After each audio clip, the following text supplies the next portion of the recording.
अस्सलाम वालेकुम सर वालेकुम अस्सलाम। जी। ये 1FX51 कौन है? मैंने कहा था चेक करें कौन है ये। सर मैंने चेक किया था, आगे से रिप्लाई नहीं आया और कल मैंने इनको कहा भी था सबको कि चेंज कर लें। चलें मैं इनको एक बार फिर ज़ुबानी कर देता हूँ, ये सुन रहे हैं।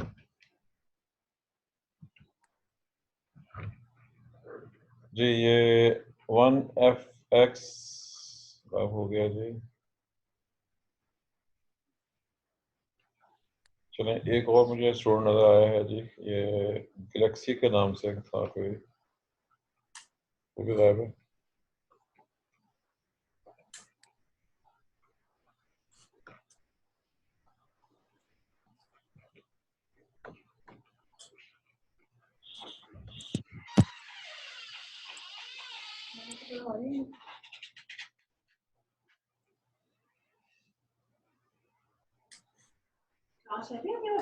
ब्यूटीफुल।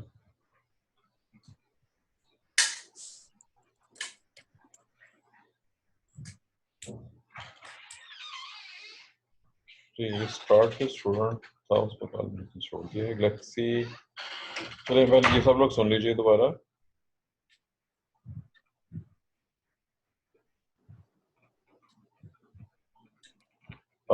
आपने अपने नेम और कोशिश करें कि नेम के साथ आपका रोल नंबर भी मौजूद हो। अगर नाम बहुत लंबा हो, जैसे ये है जी फैसल मंजूर भट्टी, अपना नाम ज़रा छोटा कर दें, इसमें से भट्टी निकाल दें।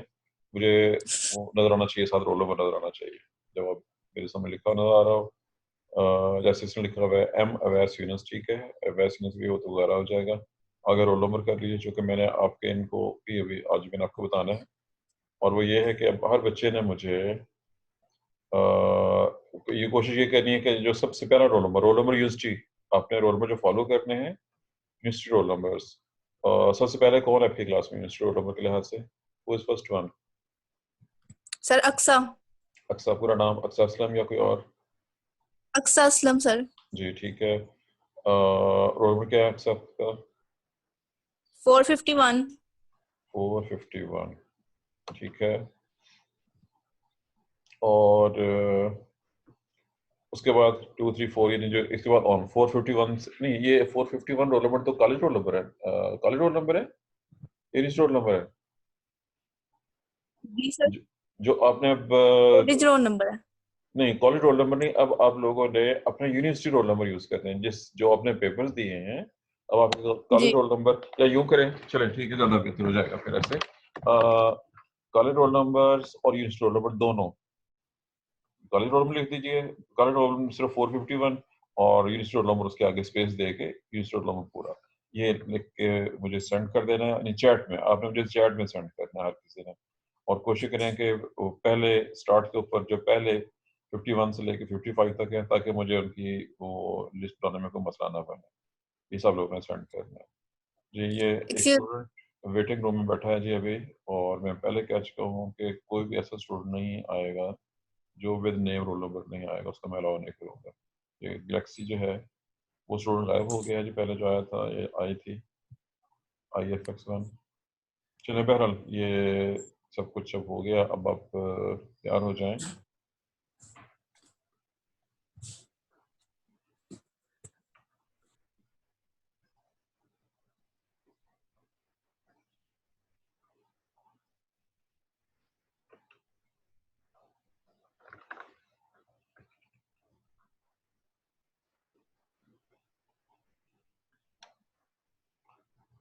जी हम क्लास शुरू करना चाहते हैं जी।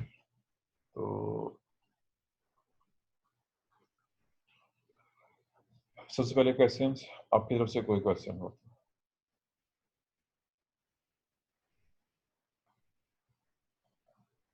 Do you have any question?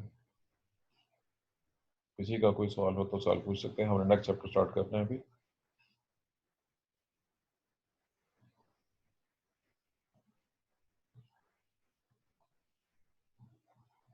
No one, no question. चले मैंने व्हाट्सएप पे तस्वीरें सेंड कर दी हैं, चेक कर ली हैं कि नहीं अभी तक? व्हाट्सएप पे पिक्चर जो सेंड की हैं देख ली हैं कि नहीं जी? इधर जी सर देखिए। चलें ठीक है। और अब आज जो हमारा न्यू चैप्टर है, चैप्टर का नाम है स्टेम, थर्ड चैप्टर है सीड और रूट के बाद। स्टेम काफी लेंथी चैप्टर है, इसमें बहुत ज्यादा टर्म्स हैं। एक थोड़ी सी प्रॉब्लम ही कहूँगा मैं इसको, सुन लीजिए। यह है कि इसमें टर्म बहुत ज्यादा है। ये टर्म्स बहुत असेंशियल हैं, आपको हर टर्म के बारे में मालूम होना चाहिए, क्योंकि आपने जब आगे फैमिलीज को पढ़ना है तो वो इन्हीं की बेस के ऊपर पढ़ना है। फैमिलीज की जो स्टडी होनी है वो सारे की सारी इन्हीं की बेस पे होनी है, यानी अगर आपको कोई टर्म, एक भी टर्म नहीं आती है तो वो आपको प्रॉब्लम महसूस होगी। यहाँ पे कुछ टर्म्स ऐसी हैं जो डायग्राम वाली हैं, कुछ टर्म्स जो हैं वो एक्सप्लेनेशन है उनकी, एग्जाम्पल के साथ है। कोई भी टर्म, फिर सुन लीजिए, कोई भी टर्म कभी भी विदाउट एग्जाम्पल एक्सप्लेन नहीं हो सकती है। अगर किसी का ये ख्याल हो जी मैंने बस डेफिनेशन दे दी है, एग्जाम्पल नहीं दी है, याद रखिए कि जब तक आप डेफिनेशन के साथ एग्जाम्पल नहीं देंगे तो आपकी डेफिनेशन मुकम्मल काउंट नहीं होगी। और उसके साथ साथ अगर डायग्राम अवेलेबल है तो डायग्राम भी देंगे। कुछ टर्म ऐसी हैं जिनमें तो हर सूरत में देनी है, जैसे कि बुक में बनी हुई है, लेकिन कुछ टर्म ऐसी हो सकती हैं जो मशहूर मारूफ होती हैं, वहाँ पे डायग्राम के बगैर गुजारा हो सकता है, लेकिन जहाँ पॉसिबल हो डायग्राम दी जानी चाहिए। ये तो जी बैकग्राउंड। हमारा नेक्स्ट चैप्टर है जी स्टेम के हवाले से। जो लफ्ज आपको नजर आएगा डायग्राम के अंदर लिखा हुआ वो होगा शूट। आपको याद होगा हम सीट में स्टडी कर रहे थे तो वहां पे लफ्ज इस्तेमाल हुआ था ब्लू मून, कि जब ब्लू मून डेवलप होता है तो जो चीज बनती है उसको हम प्राइमरी शूट का नाम देते हैं। शूट स्टेम के मीनिंग में भी यूज किया जाता है और ब्रांचेस के लिए भी इस्तेमाल कर सकते हैं, लेकिन यहाँ पे हम इसको फिलहाल पहले नंबर पे स्टेम और फिर दूसरे नंबर पे ब्रांचेस के बारे में यूज करेंगे। जो ज़ाहिर है जो मेन स्टेम है वो प्राइमरी शूट है, और उसकी जो ब्रांचेस होंगी वो ज़ाहिर है कि सेकेंडरी स्टेम्स या सेकेंडरी शूट्स बन जाएंगे प्राइमरी शूट के मुकाबले। मुख्तर सा एक क्वेश्चन भी है यही वाला, और वो ये कि क्या डिफरेंस है इसमें रूट और स्टेम में। रूट और स्टेम में डिफरेंसेस बहुत सिंपल हैं। आमतौर पर रूट अंडरग्राउंड होती है, स्टेम जमीन से बाहर होता है। रूट के ऊपर लीव्स नहीं होते, स्टेम के ऊपर लीव्स मौजूद होते हैं। रूट्स के फंक्शन कुछ और हैं, स्टेम के फंक्शन वेल नोन है, चूंकि मैं फंक्शन नहीं बता रहा, ये आप पहले से जानते हैं। स्टेम के ऊपर नोड्स, इंटरनोड्स होती हैं, रूट्स में नोड्स इंटरनोड्स नहीं होती। इंटरनल स्ट्रक्चर में डिफरेंसेस हैं जो कि आपने पढ़े हुए, और ये आगे जो हमारा अनाटमी का पोर्शन होगा उसके अंदर भी डिस्कस होंगे, वहाँ भी डिस्कस करेंगे। यहाँ पे फिलहाल मैं उनको बयान नहीं कर रहा, जो मेन चीज़ें थी वो मैंने आपको बता दी। यहाँ तक था जी स्टेम का जो तारुफ। स्टेम के हवाले से जो मैंने आपके सामने नाम बताया है, एक छोटा सा पॉइंट है और एक्स्ट्रा, ये रूट के हवाले से था। रूट और शूट के हवाले से, रूट जो है, जो ब्रांच रूट होती है वो रूट के अंदर से निकल के आती है। जो स्टेम की ब्रांच होती है वो स्टेम के अंदर से निकलती, स्टेम के बाहर से पैदा। टेक्निकल लफ्ज जो कि शायद आपने पढ़ के याद रखा हो, इंटरव्यू में सवाल हुआ होगा, एंडोजीनस और एक्सोजीनस। ये लफ्ज कई और जगह पे भी यूज हुआ है, लेकिन मीनिंग इसका यही है। एंडोजीनस का मतलब है अंदर पैदा होना, यानी रूट के अंदर से ब्रांच रूट पैदा होती है, जबकि स्टेम में एक्सोजीनस का मतलब शूट स्टेम में बाहर की साइड पे प्रोड्यूस होती है। जी, यहाँ तक था जी तारफ। तस्वीर आपके सामने, अगर आप तस्वीर को देख रहे हैं, ये फिगर 4.1 है। तस्वीरें तस्वीर कुछ आगे अच्छी हो सकती है। Figure 4.1 diagram of portion of shoot. इसमें चेक कीजिए आप ऊपर से नीचे, terminal but, lateral shoot, internode, node, ये चीजें कुछ नजर आ रही हैं। ये जो स्टेम का सिर्फ पोर्शन है, स्टेम या शूट या जो ब्रांच होती है स्ट्रेट, जिस जगह पे एक लीफ लगा हुआ हो वो नोड है, उसके ऊपर कुछ फासले पे एक और लीफ लगा होगा वो भी नोड कहलाएगी। रिमेनिंग फासला इंटर नोड कहलाता है। हर लीफ के एक्सिस में अगर आप सिर्फ को देखें तो लीफ के एक्सिस से एक और ब्रांच निकलती हुई नजर आ रही है। ये लफ्ज आपके लिए नया है, एक्सिल। तस्वीर को दोबारा गौर से देखिए। स्ट्रेट बिल्कुल लंबाई के रुख के ऊपर से नीचे स्टेम मौजूद है, उसकी राइट साइड के ऊपर फर्स्ट रैंक लीफ है। इस लीफ और स्टेम के दरमियान में जो एंगल बन रहा है उसके अंदर से एक लेटरल शूट या ब्रांच निकल रही है। इस दरमियानी एंगल को, जहाँ पे ये शूट निकली हुई है, इस दरमियानी एंगल को एक्सिल कहते हैं। ये शूट एक्सिल शूट कहलाएगी, और ये जहाँ से निकल के आई है वो बड कहलाती है। उस बड को एक्सिलरी वर्ड कहते हैं, बट आगे टॉपिक आ रहा है जब टर्मिनल वर्ड, ये भी आगे एक्सप्लेन होगा कि ये क्या चीज है।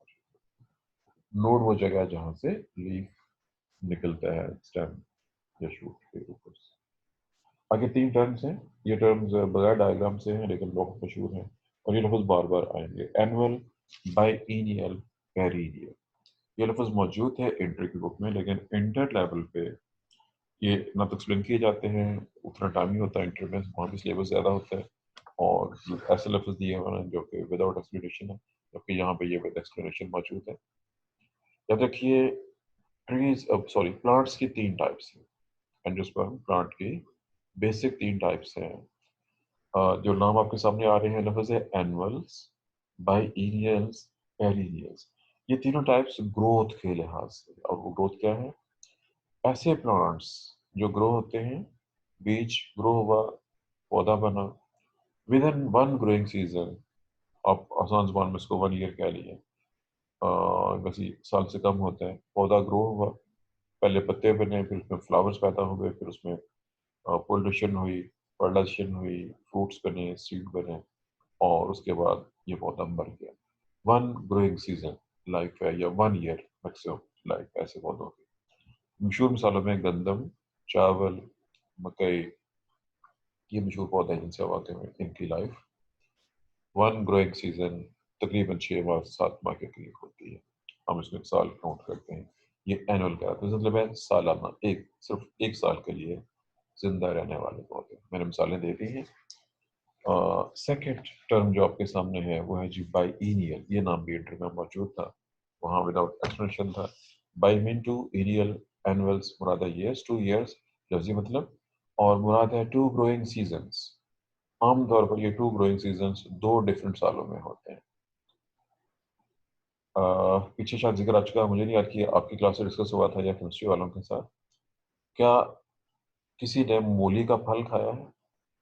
आपकी क्लास में से किसी ने मूली का फ्रूट, मूली बहुत मशहूर है आजकल तो, अब खत्म तकरीबन हो गई है, लेकिन बहरहाल क्या किसी ने मूली का फ्रूट खाया है कि नहीं? फ्रूट खाया है क्लास में?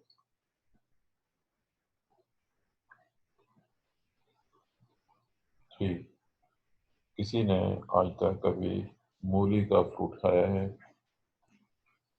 No sir. नहीं खाया जी, इधर तो नहीं खाया जी, और कोई नहीं? चले, खाया नहीं है, देखा हो किसी ने क्लास में कोई ऐसा बच्चा जिसने मूली का फ्रूट खाया हो या देखा हो? चले, किसी को पता होगा मूली का फ्रूट होता किस तरह का है? होता भी है कि नहीं होता? ये मैंने गलत ना पूछ लिया? सर मूली का फ्रूट भी होता है? हाँ जी, मूली का फ्रूट भी होता है जी। क्योंकि किसने जवाब नहीं दिया जी? सर हमने सब्जी का सुना था, मूली सब्जी होती है, फ्रूट का तो नहीं पता। अच्छा, ये आपने उसको सुना था जब आप बीएस के स्टूडेंट नहीं थे, ऐसा ही है? सर मैं बोली हूँ। जी, मैंने पूछा कि ये आपने उस वक्त सुना होगा, ये मैं का मतलब जैनब है, इज दिस जैनब? सवाल किसने जी पूछा ये? सर। जी ठीक है जी। तो जैनब सुन लीजिए जी, और जो बात हो रही थी कि क्या ये बात आपने उस वक्त सुनी थी जब आप बीएस के स्टूडेंट नहीं थे, या बीएस में आने के बाद सुनी है कि मूली का फ्रूट नहीं होता? सर पहली दफा सुन रही हैं आपसे। चलो अच्छी बात है जी, शुक्र है कि आपने सुन लिया, इसका मतलब है आपने बॉटनी सुनना शुरू कर दी है, इससे पहले आप कुछ और सुनते रही होंगे। चलिए अगला बिल्कुल क्वेश्चन है, सर। क्या किसी ने कोई इंतहाई कड़वा फ्रूट खाया आज तक? फ्रूट्स हम तो मीठे होते हैं, क्या आज तक किसी ने कोई इंतहाई कड़वा फ्रूट खाया? ये पूरी क्लास से सवाल है जी, मुझे लगता है सारी क्लास आपकी सो रही होती है मीटिंग में आने के बाद, क्योंकि 2-4 बच्चों के अलावा कोई बोलता ही नहीं है। No answer from the class. कभी किसी ने कोई कड़वा फ्रूट नहीं खाया? देखा भी है कि नहीं किसी ने कड़वा फ्रूट, ऐसा फ्रूट जो बहुत ही कड़वा हो? चलिए अब मैं 2 नाम लूंगा जी। सर लेमन को किस नो सर। कैटेगरी में लेके आएंगे? ये श्याम बोल रहा है जी, कौन बोल रहा है? नहीं सर, मैं अवैस बोल रहा हूँ। अवैस बोल रहे हैं जी, दोबारा बोलिए चूंकि आपकी आवाज कट गई थी, दोबारा बोलिए। मैं पूछ रहा हूँ लेमन को किस कैटेगरी में लेके आएंगे, फ्रूट्स में या वेजिटेबल्स में? चलें, ये आपका सवाल था जी। मैं फिलहाल जो मेरा सवाल का जवाब आपने सवाल खुद कर दिया है, मेरे सवाल का जवाब किसने दिया है? मैंने पूछा था क्या आपने कभी कोई इंतहाई कड़वा फ्रूट खाया कि नहीं, या कम से कम उसके बारे में सुना हो, देखा हो कभी। मैं आपके सवाल का जवाब बाद में दूंगा। पूरी सवाल, ये पूरी क्लास में नहीं सवाल कर रहा सर। हूँ जी। जी क्यों चुप। सर? चलें, कुछ कोई बात नहीं, कोई मसला नहीं है जी। आप जो कुछ भी पढ़ते रहे वो एक अलग मसला है। मैं अब आपको इन्फॉर्म किया देता हूँ, याद रखिएगा। You are student of botany. इस वक्त आप बॉटनी के स्टूडेंट हैं और BS लेवल पे बॉटनी पढ़ रहे हैं। आप सब के सब FSC पास करके आए हुए हैं। बहरहाल इस FSC पास करने का मतलब भी जो मेरी नज़र में है कि FSC करने के बाद भी आपको बॉटनी की ABC नहीं आई। ये सीधी सी बात। इसमें कसूर किसका है ये मैं नहीं कह सकता जी। ये कसूर किसका रहा है, चलिए सुन लीजिए। मैं एक स्टेटमेंट बोल रहा हूँ, उस स्टेटमेंट को गौर से सुनना है। Ripened ovary is called fruit. A ripened ovary is called fruit. एक पकी हुई ओवरी को, एक पक्की का मतलब ये नहीं है कि आपने ओवरी को देसी में रख के चूल्हे पर पका ली है, ये मतलब नहीं है। Ovary part of fruit flower होती है और फूल के साथ पौधे के ऊपर अटैच है। जब पोलिनेशन हो जाए, फर्टिलाइजेशन हो जाए, तो उसके बाद ओवरी राइप हो जाती है और फ्रूट में कन्वर्ट हो जाती है। चलिए मैं पहले बॉटनी के लिहाज से आपको चंद फ्रूट्स के नाम बताता हूँ।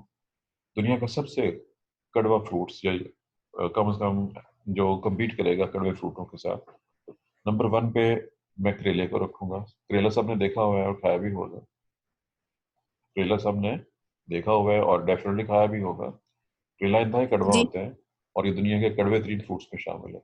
अब मैं एक और लफ्ज़ बोल रहा हूँ, लफ्ज़ पंजाबी का है, आप इस लफ्ज़ से वाकिफ होने चाहिए। लफ्ज़ है तरकोना।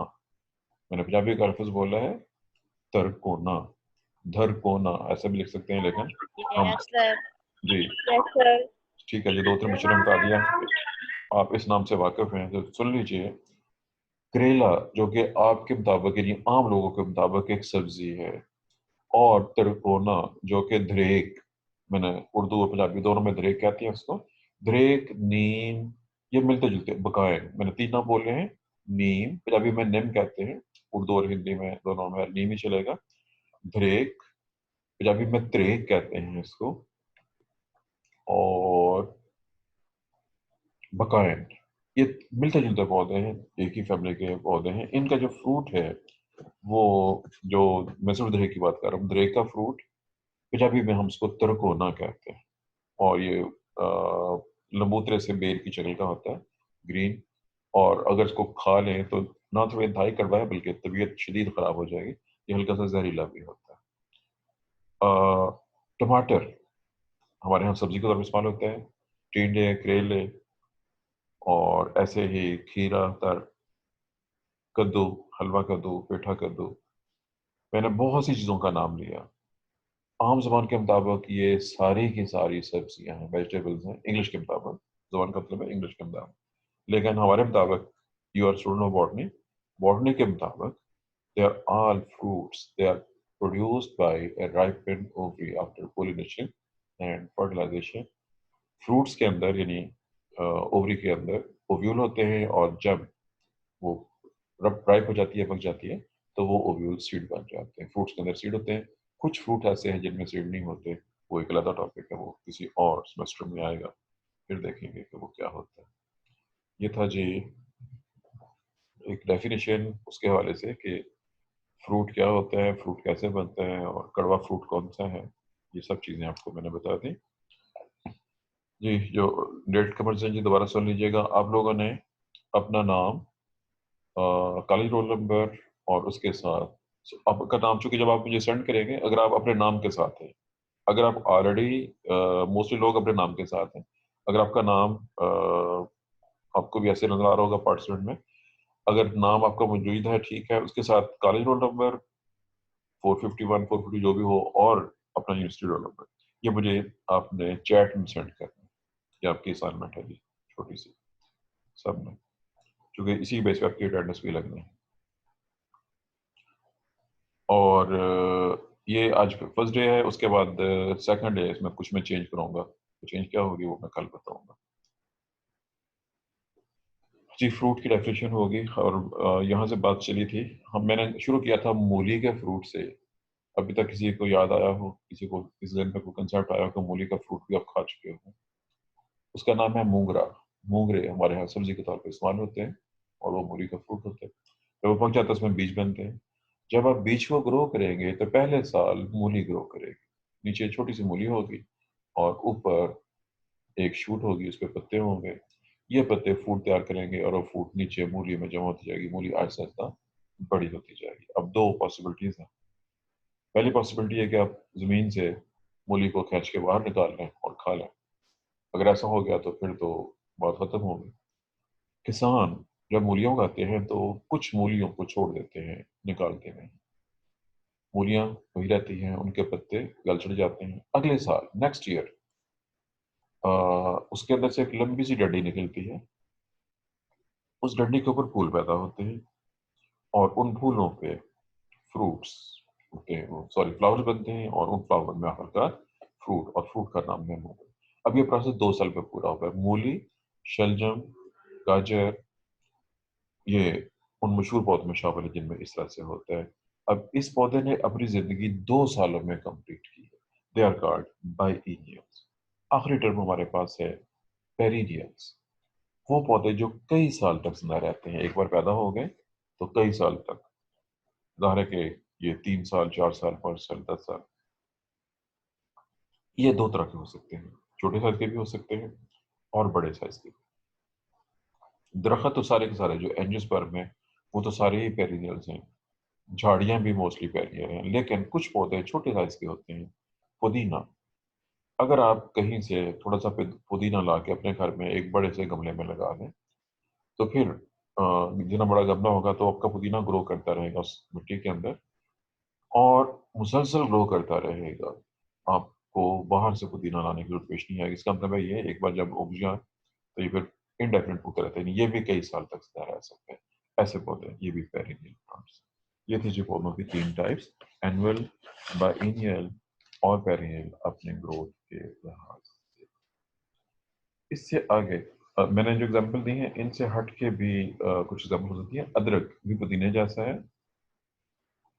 एस्पेरेगस और डालिया वगैरह ये भी एक बार उगा दें तो कई साल तक ग्रो होती रहती हैं। अपनी जेर जमीन जो पार्ट्स होते हैं उनसे अगले साल दोबारा ग्रो हो सकते हैं। जी, अब अगले फिर 3 टर्म्स हैं और ये 3 टर्म्स बहुत खास में की हमने आपने नाम सुने हुए हैं, हर्ब्स, श्रब्स और ट्रीज। आप इन तीनों नामों से बात करें। याद रखिए, हर्ब्स वो छोटे साइज के पौधे होते हैं जिसको आप अपने हाथों से तोड़ सकते हैं। ये डेफिनेशन बुक में लिखी हुई नहीं मिलेगी, मैंने आपको प्रैक्टिकल डेफिनेशन बता दी है। कोई भी ऐसा पौधा जो छोटे साइज का है, बात याद रखिए हम एंजियोस्पर्म की बात कर रहे हैं सिर्फ, जिसको आप अपने हाथों से ब्रेक कर सकते हैं, तोड़ सकते हैं, वो जो है ये कहलाता है, हर्ब कहलाता है। मैं मिसाल देने लगा हूँ, बाथू, पालक, मेथी, स्टाला। मैंने चंद मशहूर पौधों के नाम लिए हैं। आप इन पौधों को बड़े आराम से अपनी उंगलियों से पकड़ के तोड़ सकते हैं। ये पौधे हर्ब्स कहलाते हैं। अरिस्टोटल के ज़माने में, अब से 2000 साल पहले का ज़माना कॉन्ग्रेस, पौधों को सिर्फ इन्हीं 3 ग्रुप में तस्लीम किया गया था उसने, और उसके बाद भी कई सौ साल तक ऐसे ही होता रहा। जी, इसके अलावा अदरक, पुदीना और बहुत से और पौधे जिनसे आप वाकिफ हैं। अगला नाम है श्रब्स। हमारे जहन में आमतौर पर श्रब्स का तरफ लोग झाड़ी करते हैं, झाड़ियाँ। याद रखिए, झाड़ियाँ दरख्तों से छोटी होती हैं। साइज यानी कि ऊपर कीजिए 2-4 फुट है, 5-6-8 फुट तक साइज हो सकता है, 10 फुट हो सकता है। अब डिफरेंस नोट करना है, जो ट्री होता है, जो दरख्त होता है, उसमें नीचे से एक स्टेम निकलता है। वो स्टेम लंबा होता जाता है और उसकी साइड में ब्रांचेस पैदा होती हैं, वो ट्री कहलाता है।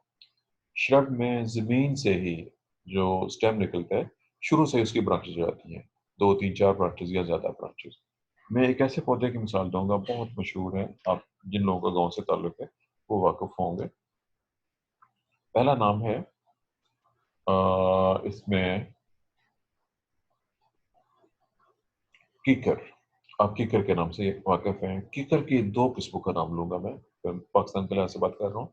पाकिस्तान में और इंडिया में दोनों में सेम ऐसे ही है। अफ्रीका में भी कीकर पाई जाती है। मैं हम पाकिस्तान इंडिया के लिहाज से बात करूंगा, चूंकि लोकल हमारे पौधे सेम ऐसे ही हैं। एक कीकर जो दरख्त की शक्ल में होती है उसको हम देसी कीकर कहते हैं। ये ऊंचा दरख्त होता है, तना और उसके ऊपर ब्रांचेस, उनके ऊपर लीव्स और फ्लावर वगैरह। और दूसरी कीकर जिसको हम पहाड़ी कीकर कहते हैं, छोटी साइज की होती है, ये झाड़ी की शक्ल में जमीन से ही बहुत सी टहनियाँ निकल आती हैं और स्टेम नहीं पहचाना जा सकता। ये था जी एक मशहूर मिसाल जिसकी दो वैरायटीज, एक वैरायटी श्रब और एक वैरायटी। लेकिन जो बाकी नाम लूंगा मैं, अब सब लोगों ने गुलाब देखा हुआ है, गुलाब और चमेली दोनों बहुत मशहूर पौधे हैं। ये दोनों श्रब की शक्ल में और जमीन में से ही बहुत से ब्रांचेस निकल आती हैं। मैं एक नाम और लेता हूँ। हमारे यहाँ इसको न्याज़-भो कहते हैं, न्याज़-भो। आप इसको तुलसी भी कह सकते हैं, हिंदी नेम इसका तुलसी है। असल में कुछ पौधे बहुत ज़्यादा मिलते जुलते होते हैं और आम बंदा उसको इसमें डिफ्रेंशिएट नहीं करता है। ये पौधा जिसका नाम मैंने लिया है ऑसिमम, ऑसिमम इसका जेनेरिक नेम है, साइंटिफिक नेम है। ये पौधा आपका कई हैरानकुन चीज़ होगी, कुरान पाक में इसका जिक्र आया है और जिसका जिक्र कुरान पाक में मौजूद हो वो हमारी खासियत का हमल टैक्स जैसे अरेबिक नेम इसका रिहान है। ये पौधा हिंदुओं का मुकद्दस पौधा है, वो इसकी पूजा करते हैं, प्रस्तुत करते हैं। और बहरहाल ये चीज़ नोट करने वाली है कि दो डिफरेंट मज़ाहब की किताबों में एक ही चीज़ का नाम मौजूद है। ये हमारे लिहाज से तो इसलिए अहम है कि कुरान पाक में इसका नाम आया हुआ है, जबकि हिंदू जो हैं उनके लिहाज से इस लिहाज से अहम है कि वो इसकी पूजा भी करते हैं, उनके लिए मुकद्दस है। और ये भी नोट कीजिएगा, ये पौधा मेडिकल पॉइंट ऑफ व्यू से बहुत इंपॉर्टेंट है। ये भी श्रब की शक्ल में बहुत छोटा सा होता है और ये भी श्रब की शक्ल में होता है। जी हर श्रब स्ट्रीट्स पूरे हो गए। अब मैं अगले हेडिंग की तरफ आ रहा हूँ। ये जो मैंने पेज भेजा हुआ है उसके ऊपर टर्म्स मौजूद हैं, उनको देखते जाइएगा। टाइप्स ऑफ स्टेम्स की बात हो रही है। ये छोटे छोटे टर्म्स हैं और ये टर्म चूंकि बार बार नहीं है, और ये सुन लीजिए, आपने ये सारी टर्म्स रट्टा लगा के याद करनी है। जब फैमिलीज की बारी आएगी, ये यहाँ पे एक्सप्लेन हो रहा है, वहाँ पे कोई टर्म एक्सप्लेन नहीं होगी। और याद आपने करना है, याद मैंने नहीं करना चाहिए, पेपर आपने देना है। हेडिंग है जी पहला, हर्बेशियस। ये गाँव में जो लफ्ज मैंने इस्तेमाल किया था हर्ब के साथ, एक ऐसा पौधा जिसको हम आराम से तोड़ सकते हैं। बात और जब पौधे को तोड़ने की बात करेंगे तो स्टेम की बात होगी, हम स्टेम को तोड़ सकते हैं, तो वो हर्बेशियस है। और जो नाम हर्ब्स में थे वो सेम यहाँ भी हो सकते हैं। मैंने बथु और पालक, साग, मेथी वगैरह का नाम लिया था, और भी बहुत से पौधे हैं जो कि इस तरह से होते हैं। अगला नाम वुडी, जिसमें लकड़ी मौजूद हो। एक ऐसा पौधा जो सख्त हो, जिसमें लकड़ी हो, जिसको हम अपनी उंगलियों से ना तोड़ सकते हो, वो वुडी कहलाएगा। तमाम दरख्त ऐसे ही होते हैं। मैंने वुडी में थोड़ी देर पहले कीकर का नाम लिया था। कीकर जो है वो दूसरा नाम ले रहा हूँ, पंजाबी में बहुत ही मशहूर है लफ्ज़ टाली, उर्दू नाम शीशम है। ऐसे ही कल परसों जो नाम आए थे, बरगद, बोर्ड या बन का नाम आया था, फाइकस, फाइकस रिलिजियोसा, फाइकस बेंगालेंसिस, ये पौधे भी जो हैं वुडी है, नहीं लकड़ी जैसे। कुछ पौधे इंटरमीडिएट होते हैं कि नीचे से वुडी होते हैं और ऊपर जाके हर्बेशियस हो जाते हैं। जो नए पोर्शन है वो हर्बेशियस और जो पुराने पोर्शन होते हैं वो वुडी। इसमें अक, मैंने पंजाबी नाम बोला है, अक उर्दू में आग कहते हैं। मूडर इसका इंग्लिश नेम है। ये जंगली पौधा है, आम पाया जाता है हमारे यहाँ। सरसों का पौधा भी थोड़ा सा बड़ा हो जाता है, नीचे से थोड़ा सा सख्त हो जाता है ऊपर से। अगला हेडिंग छोटा सा है, फिस्ट्यूलर। आप सब लोगों ने बांस देखा होगा। बांस अंदर से खोखला होता है, उसमें नोड्स, इंटरनोड्स, इंटरनोड्स खोखली होती हैं। ये बम्बू बेस्ट एग्जांपल है। एक ऐसा पौधा, आजकल उसका रवाज खत्म होगा, आपने काने का नाम सुना होगा, काना और सिरकंडा, ये पंजाबी उर्दू के अल्फाज हैं जी। ताहा या कोई कुछ कहना चाह रहा था, आवाज आई थी आपकी, चलो हाँ सुन लीजिए दोबारा। सर दोबारा रिपीट कराते हैं। जी मैंने एग्जांपल दी है। नाम जिस पौधे का बोल रहा हूँ, हेडिंग है फिस्ट्यूलर। जो एग्जांपल मशहूर है वो तो है बांस, आपने बांस देखा हुआ है। मैं जो नाम लेना चाह रहा हूँ दोबारा सुन लीजिए, मैं नाम ले रहा हूँ एक पौधे का, उर्दू में उसको हम काना या सरकंडा कहते हैं। इसके आगे कई टाइप्स हैं। तो क्या आप में से किसी ने तख्ती पे किसी को कलम से लिखते देखा हो, या किसी जो जो कैलीग्राफी सिखाते हैं, खुशखती सिखाते हैं, वो एक खास तरह की लकड़ी की बनी हुई कलम से लिख रहे होते हैं। या कभी कभी जो क्लासिकल कुल्फी होती है हमारे यहाँ, उस कुल्फी में जो तीला होता है वो भी काने का बना होता है। अगर गोल हो तो बिल्कुल गोल हो, स्मूथ हो। अगर चौकोर हो तो वो फिर वो काने का नहीं होगा, किसी और चीज का होगा। बहरहाल शुक्र हमारी सिटी में और बहुत सी और जगहों पे जहाँ भी नमी मौजूद हो, एक पौधा ग्रो होता है, वो भी काने की ही किस्म है, उसको नड़ी कहते हैं। उसको नड़ी कहते हैं। उसकी भी कलम बन सकती है। वो भी बिल्कुल बांस की तरह से अंदर से हॉलो होता है। काने की दो किस्में, एक जो खोखला है और एक जो खोखला नहीं है। सॉलिड अक्सर बेशतर, नेक्स्ट टर्म है सॉलिड। अक्सर बेशतर जो ट्रीज होते हैं वो सॉलिड ठोस होते हैं, ये अंदर से खोखले नहीं होते। अगला नाम है जी जॉइंटेड, जिसमें जोड़ मौजूद हो। शुगर केन और बांस से आप पहले से वाकिफ हैं। बहुत सी ग्रासेस, अगर आप खुद आम गंदम सॉरी, गंदम तो आजकल कटने के करीब है, कट चुकी होगी। कोई भी ग्रास जो आपके घर में कहीं पे लॉन में उगी हो, उसके अंदर भी आपको ऐसे लगेगा जैसे गन्ने में पूरे बनी होती हैं। ये सब जॉइंटेड कहलाते हैं। अगला हेडिंग है सिलेंड्रिकल, गोल और लंबूत्रा। गोल सेक्शन टीएस के लिहाज से और वैसे लंबे हों तो ये चीज कहलाएगी सिलेंड्रिकल, जैसे सिलेंडर होता है। मेजॉरिटी पौधे सनफ्लावर और जजमाइन, रोज, कीकर, शीशम, टाली, इन सब के तने और ब्रांचेस ऐसे ही होते हैं।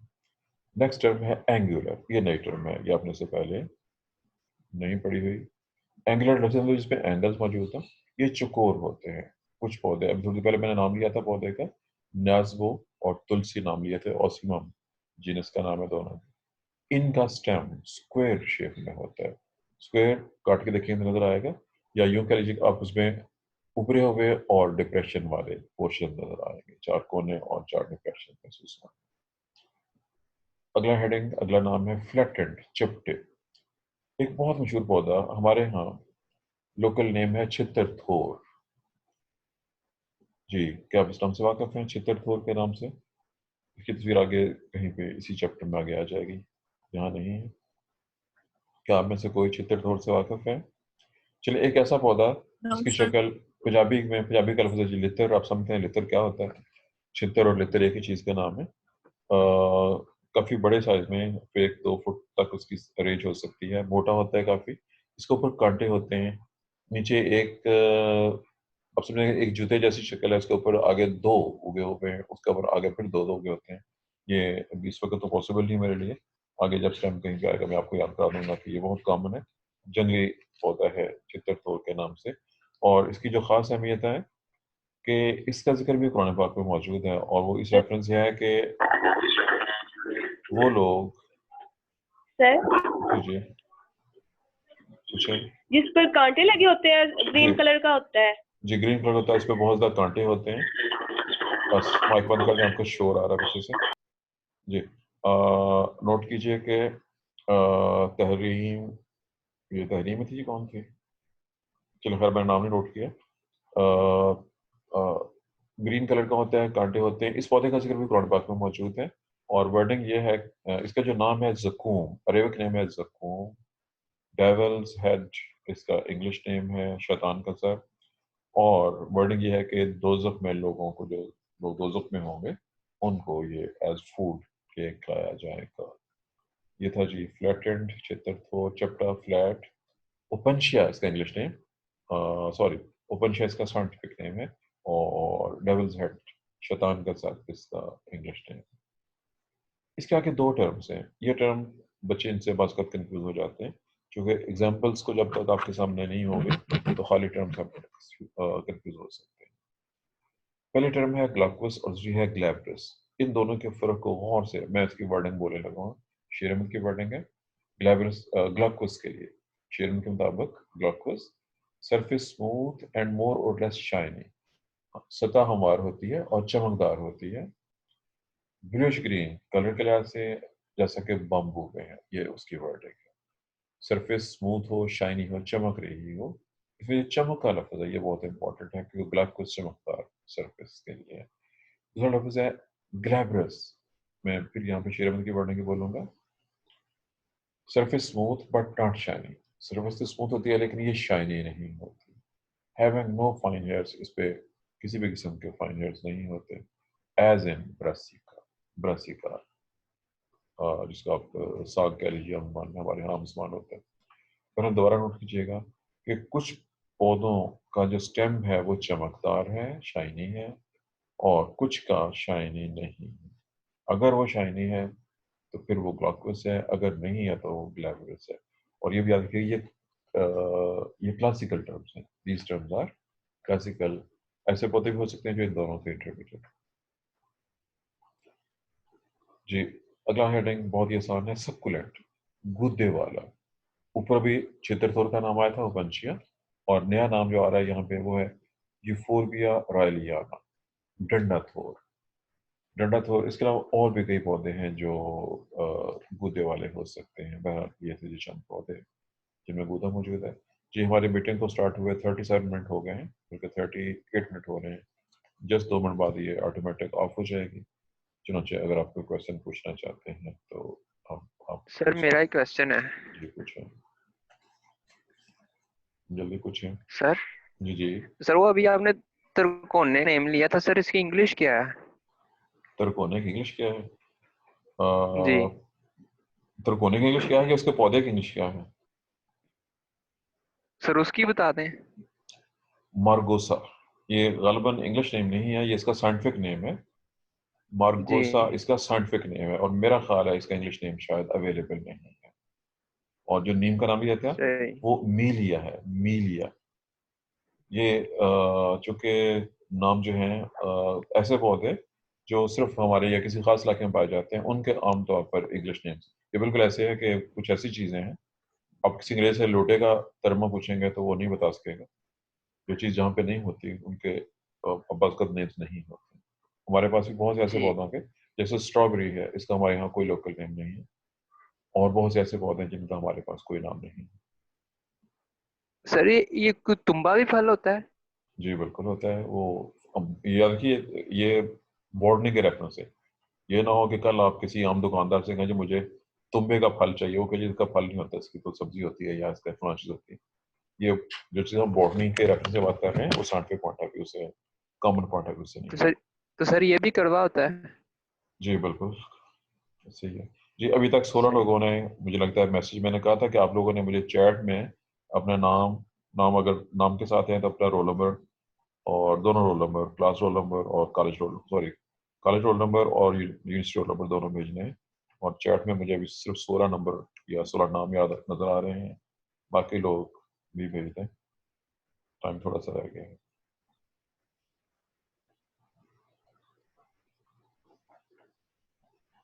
जी, और कोई क्वेश्चन अगर किसी के पास है तो जी, अगर आपके पास और कोई क्वेश्चन है तो आप सवाल पूछ सकते हैं, और टाइम बहुत मुख्तसर सा है।